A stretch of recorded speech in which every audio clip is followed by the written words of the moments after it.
यानंतरची महत्त्वाची बातमी मुंबईतून विस्तारित आमदार निवासाच्या छताचा भाग कोसळला। सार्वजनिक बांधकाम विभागाच्या कामकाज दर्जावरच त्यामुळे प्रश्नचिन्ह उपस्थित झालं। एनसीपीचे ज्येष्ठ नेते दिलीप वळसे पाटील यांच्या आमदार निवासस्थानी रूममधली घटना आहे। वळसे पाटील यांच्या आमदार निवासस्थानातील या बांधकामावर आता प्रश्न उपस्थित झालाय।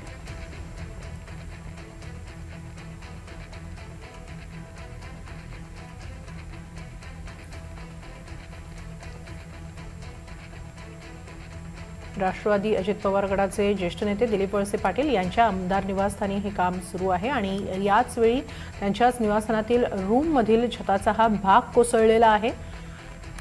त्यामुळे आमदार निवासस्थानातील बांधकामावर प्रश्नचिन्ह उपस्थित झालेलं आहे, त्याच्या दर्जावर प्रश्नचिन्ह उपस्थित झालेलं आहे। मुंबईतील आमदार निवासाचं हे छत कोसळलेलं आहे। त्यामुळे सार्वजनिक बांधकाम विभागाचं कामकाज नेमकं कोणत्या दर्जाचं आहे हे यातून दिसतंय। याबाबत अधिक माहिती घेऊया आमचे प्रतिनिधी सागर कुलकर्णी यांच्याकडून। सागर, काय अधिक माहिती? विस्तारित आमदार निवास मधील ही घटना आहे। राष्ट्रवादीचे ज्येष्ठ नेते आणि माजी मंत्री दिलीप वळसे पाटील यांच्या आमदार निवासातील हे छताचा पीओपीचा भाग आहे।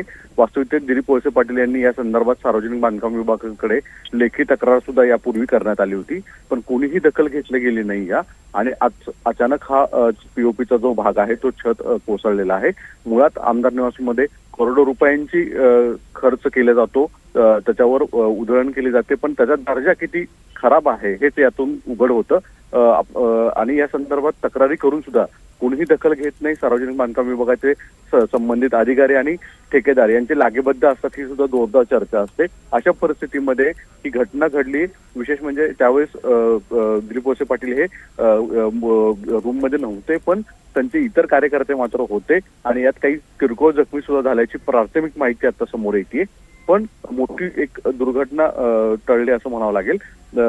कामाचा दर्जाचा प्रश्नचिन्ह परत एकदा उपस्थित होताना दिसून येतोय।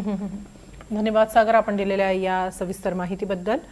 मुंबईतील विस्तारित आमदार निवासाच्या छताचा हा भाग कोसळलेला आहे।